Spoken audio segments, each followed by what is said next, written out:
Assalamualaikum warahmatullahi wabarakatuh. Alhamdulillahi rabbil alamin. Allahumma salli ala sayyidina Muhammad wa ala ali sayyidina Muhammad. Sahabat Abi Nadira rahimakumullah wa hafizakumullah. Alhamdulillah kita bisa berjumpa lagi pada kesempatan kali ini. Semoga kita semua selalu dalam keadaan sehat walafiat, dimudahkan rezeki kita oleh Allah Subhanahu wa taala, dilancarkan semua usaha kita oleh Allah Subhanahu wa taala. Amin ya rabbal alamin.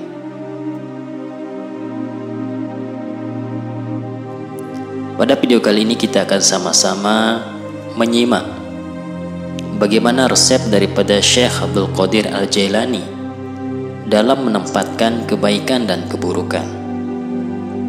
Sahabat sekalian rahimakumullah wa hafizakumullah. Di zaman akhir ini, kita tidak mudah membedakan serta menempatkan kebaikan dan keburukan. Maka seringkali orang mencampur adukkan kebaikan dan keburukan. Terkait hal ini, Syekh Abdul Qadir Al-Jailani dalam kitabnya yang berjudul Futuhul Ghaib menyampaikan resepnya sebagai berikut.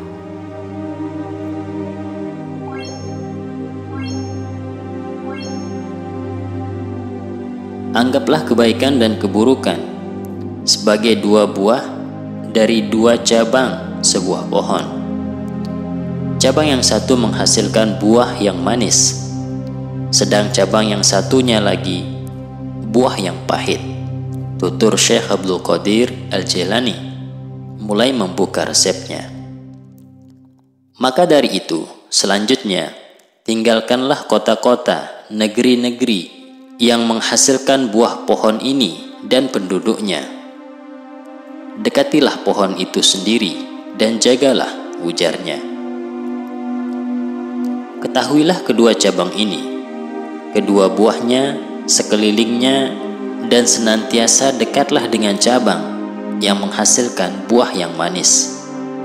Maka ia akan menjadi makananmu, sumber dayamu, dan waspadalah agar kau tak mendekati cabang yang lain, memakan buahnya, dan akhirnya rasa pahitnya membinasakanmu. Jika kau senantiasa berlaku begini, kau akan selamat dari segala kesulitan, sebab kesulitan diakibatkan oleh buah pahit ini. Bila kau jauh dari pohon ini, berkelana di berbagai negeri, dan buah-buah ini dihadapkan kepadamu, lalu dibaurkan sedemikian rupa, sehingga tak jelas antara yang manis dan yang pahit, dan kau mulai memakannya. Bila tanganmu mengambil buah yang pahit, sehingga lidahmu merasakan pahitnya, kemudian tenggorokanmu, otakmu, lubang hidungmu, sampai anasir tubuhmu, maka kau terbinasakan. Pembuanganmu akan sisanya dari mulutmu, dan pencucianmu akan akibatnya, tak akan dapat menghapus yang telah tertebar di sekujur tubuhmu dan sia-sia. Tapi jika kau makan buah yang manis dan rasa manisnya menebar ke seluruh anggota tubuhmu, maka kau beruntung dan bahagia, meski hal ini tak mencukupimu. Tentu, bila kau makan buah yang lain, kau takkan tahu bahwa buah yang ini pahit. Maka kau akan mengalami yang telah disebutkan bagimu. Maka tak baik menjauh dari pohon itu dan tak tahu buahnya. Keselamatan terletak pada kedekatan dengan Allah Subhanahu wa ta'ala. Jadi, kebaikan dan keburukan berasal dari Allah Subhanahu wa ta'ala yang maha kuasa dan maha agung. Allah Subhanahu wa ta'ala berfirman, Wallahu khalaqakum wa ma ta'malun. Padahal Allah lah yang menciptakan kamu dan apa yang kamu perbuat itu.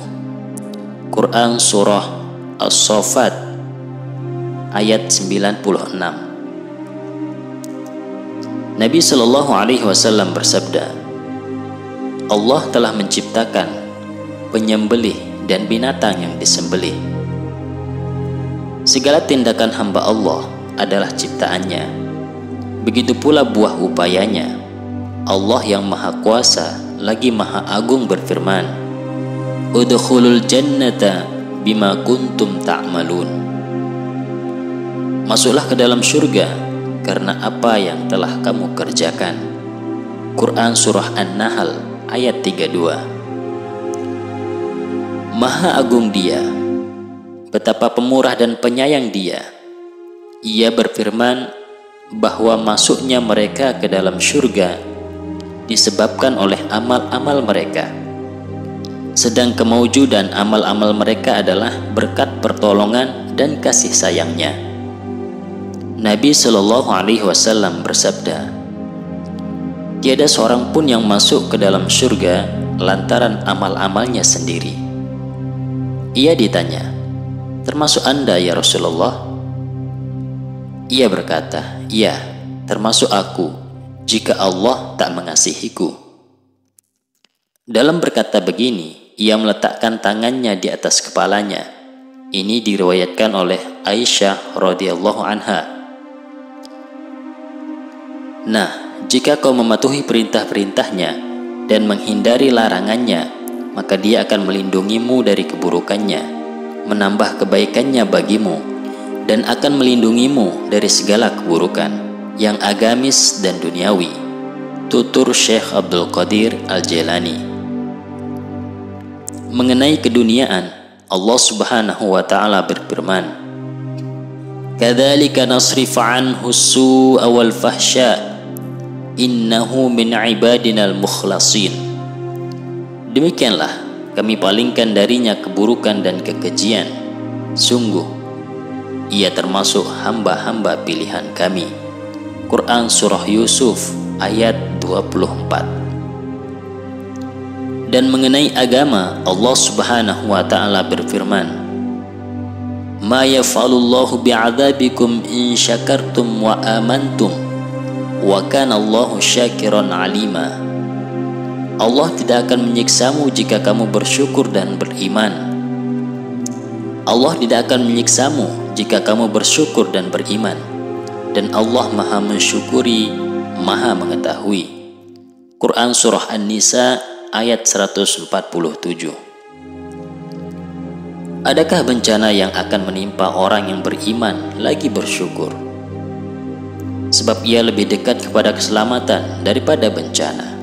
Sebab ia berada dalam kelimpahan lantaran kesyukurannya. Allah Subhanahu wa Ta'ala berfirman, La in syakartum la azidannakum. Jika kamu bersyukur, tentu akan kami lipat gandakan nikmat-nikmat kami bagimu. Quran Surah Ibrahim ayat 7.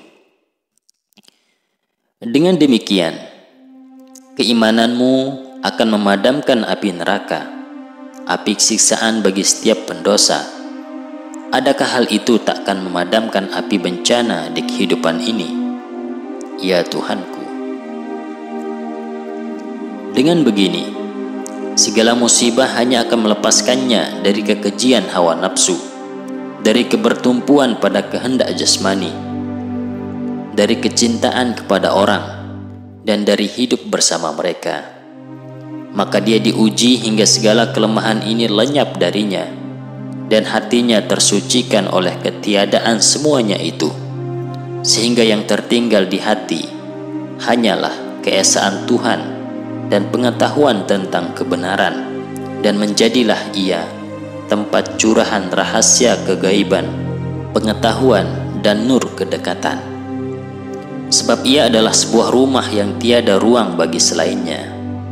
Allah Subhanahu wa Ta'ala berfirman, Allah tak menciptakan bagi manusia dua hati. Quran Surah Al-Ahzab ayat 5. Sesungguhnya para raja, bila mereka memasuki sebuah kota, menghancur leburkannya dan menghinakan penduduknya. Quran Surah An-Naml ayat 34. Lalu mereka menghasilkan kemuliaan dari kebaikan mereka. Kedaulatan atas hati berada di awal kekejian hawa nafsu. Anasir tubuh selalu digerakkan oleh perintah mereka demi berbagai dosa dan kesia-siaan.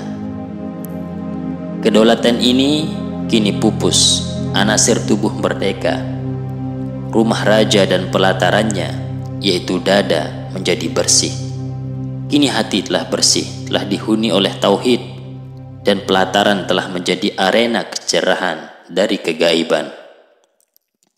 Semua ini adalah akibat dari musibah, cobaan, dan buahnya. Nabi SAW bersabda, "Kami, para nabi, adalah yang paling banyak diuji di antara manusia, sedang yang lain sesuai dengan kedudukannya. Aku lebih tahu tentang Allah daripada kamu, dan lebih takwa kepadanya daripada kamu." Siapapun yang dekat dengan raja harus semakin berhati-hati, sebab ia berada di hadapan sang raja yang maha melihat lagi maha mengetahui akan gerak-geriknya. Sahabat sekalian, nah, jika kau berkata bahwa seluruh makhluk yang terlihat oleh Allah adalah seperti satu orang, sehingga tiada yang tersembunyi darinya, maka apa yang baik atau pernyataan apa ini? Mesti dikatakan kepadamu bahwa bila kedudukan seseorang tinggi dan mulia, bahaya juga semakin besar, sebab perlu baginya bersyukur atas karunia-Nya bagimu, sehingga sedikit pun menyimpang dari pengabdian kepadanya akan merusak kesyukurannya dan kepatuhannya kepada Allah. Allah Subhanahu wa Ta'ala berfirman, "Hai istri-istri Nabi, barang siapa di antaramu berbuat keji yang nyata, niscaya akan dilipat gandakan siksaan kepada mereka." Quran Surah Al-Ahzab ayat 30. Allah Subhanahu wa Ta'ala berfirman demikian tentang istri-istri ini karena telah disempurnakannya nikmat-Nya atas mereka dengan menghubungkan mereka kepada Nabi. Bagaimanakah kiranya kedudukan seorang yang dekat kepadanya? Allah adalah maha tinggi atas ciptaannya, tiada menyerupainya, dan Dia maha mendengar lagi maha melihat. Quran Surah As-Surah ayat 11. Sahabat sekalian rahimakumullah wa hafizakumullah, demikianlah wejangan Syekh Abdul Qadir Al-Jailani mengenai cara menempatkan kebaikan dan keburukan. Semoga wejangan beliau ini bermanfaat bagi kita, bisa kita ambil ilmu dan hikmah darinya. Semoga bermanfaat. Sekian, wassalamualaikum warahmatullahi wabarakatuh.